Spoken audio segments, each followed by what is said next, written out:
Subscribe مائی YouTube channel اور bell icon کو press کر دیں تاکہ ہر نئی آنے والی ویڈیو کا نوٹیفیکیشن آپ لوگوں کو مل سکے۔ بسم اللہ الرحمن الرحیم۔ واسطہ کی جانب داوردان نامی ایک بستی ہے۔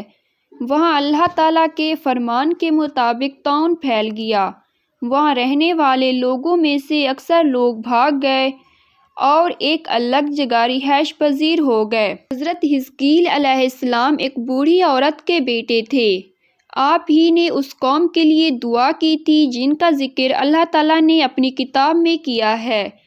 اللہ تعالیٰ نے اپنی کتاب میں سورۃ البقرہ میں ارشاد فرمایا ہے، کیا تو نے ان لوگوں کی طرف نہیں دیکھا جو ہزاروں کی تعداد میں اپنے گھروں سے موت کے ڈر سے نکلے تھے، تو اللہ تعالیٰ نے ان کو فرمایا مر جاؤ،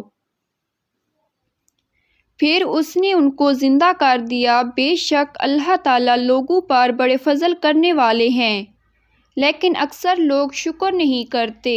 اور اس بستی کے باقی ماندہ لوگ طاعون کی وجہ سے ہلاک ہو گئے اور بھاگنے والے موت سے محفوظ رہے۔ جب طاعون کی وبا ختم ہوئی تو بھاگنے والے لوگ واپس اپنے گھروں میں آ گئے، اور بستی والوں میں کچھ لوگ جو بچ گئے تھے تو ان لوگوں نے کہا کہ یہ تو ہم سے زیادہ عقل مند اور سمجھدار ثابت ہوئے۔ اگر ہم بھی ان کی طرح یہ علاقہ چھوڑ دیتے تو ہمارے عزیز و اقارب محفوظ رہتے۔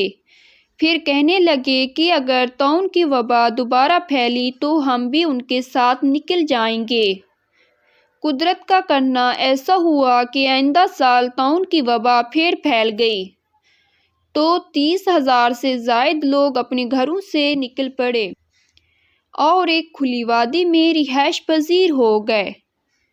پھر ایک فرشتہ نے وادی کے نچلے حصے سے اور دوسرے فرشتہ نے وادی کے اوپر کی حصہ سے آواز دی کہ مر جاؤ، تو وہ سب کے سب مر گئے اور بے روح جس میدان میں پڑے رہ گئے۔ اسی دوران میں اللہ کے نبی جناب حزقیل علیہ السلام ان کے پاس سے گزرے۔ آپ نے جب ان کی بے جان لاشیں دیکھے تو وہ منہ میں انگلیاں دبائے حیرت زدہ ہو گئے۔ اللہ تعالیٰ نے ان کی طرف وحی فرمائی کہ کیا آپ پسند کرتے ہیں کہ میں آپ کو مردے زندہ کر کے دکھا دوں؟ آپ نے عرض کیا ہاں۔ وہ اللہ کی قدرت پر معتجب ہوئے تھے۔ اللہ نے ان کو حکم دیا کہ ان کو آواز دیں۔ انہوں نے آواز دی، اے ہڈیوں، اللہ تعالیٰ تمہیں جمع ہونے کا حکم دیتا ہے۔ ہڈیاں اڑا اڑا کر ایک دوسرے کے ساتھ جمع ہونے اور ملنے لگی، حتیٰ کہ وہ ہڈیاں ڈھانچے بن گئے۔ پھر اللہ نے حکم دیا کہ ان کو کہو، اے ہڈیوں، گوشت کا لباس پہن لو۔ ہڈیوں پر گوشت آ گیا، ان میں خون چلنے لگا اور مرتے وقت کے کپڑے بھی ان کے جسم پر آ گئے۔ پھر اللہ نے حکم دیا کہ آواز دو، اے جسموں، تمہیں اللہ تعالیٰ کھڑے ہونے کا حکم دیتا ہے۔ تو وہ سب کے سب کھڑے ہو گئے۔ تو جب ان کو زندہ کیا گیا تو وہ زندہ ہو کر اپنی قوم کی طرف آ گئے۔ وہ ان کو پہچان رہے تھے کہ وہ مردہ ہیں، موت کے آثار ان کے چہروں پر تھے۔ جب وہ کوئی کپڑے پہنتے تو نشان زدہ ہو جاتا، حتیٰ کہ وہ اپنے مقررہ وقت پر فوت ہو گئے تھے۔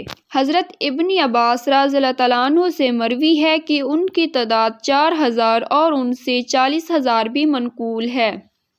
حضرت عبداللہ بن عباس رضی اللہ تعالیٰ عنہ فرماتے ہیں کہ جب حضرت امیر المومنین عمر بن خطاب رضی اللہ تعالیٰ عنہ ملک شام کے لیے روانہ ہوئے تو جب آپ مقام سرخ پر پہنچے تو آپ کا استقبال لشکروں کے امراء حضرت ابو عبیدہ رضی اللہ تعالیٰ عنہ اور ان کے ساتھیوں نے کیا، اور انہوں نے بتایا کہ شام میں طاعون کی وبا پھیلی ہوئی ہے۔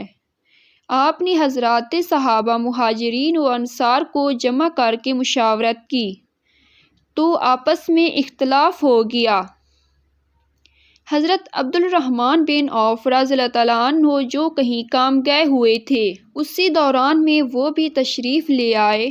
حضرت امیر المومنین رضی اللہ تعالیٰ عنہ نے ان سے اس بارے میں معلوم کیا تو آپ نے فرمایا کہ میں نے رسول اللہ صلی اللہ علیہ وآلہ وسلم سے سنا تھا، آپ فرماتے تھے جب تمہاری موجودگی میں یہ وبا پھیل جائے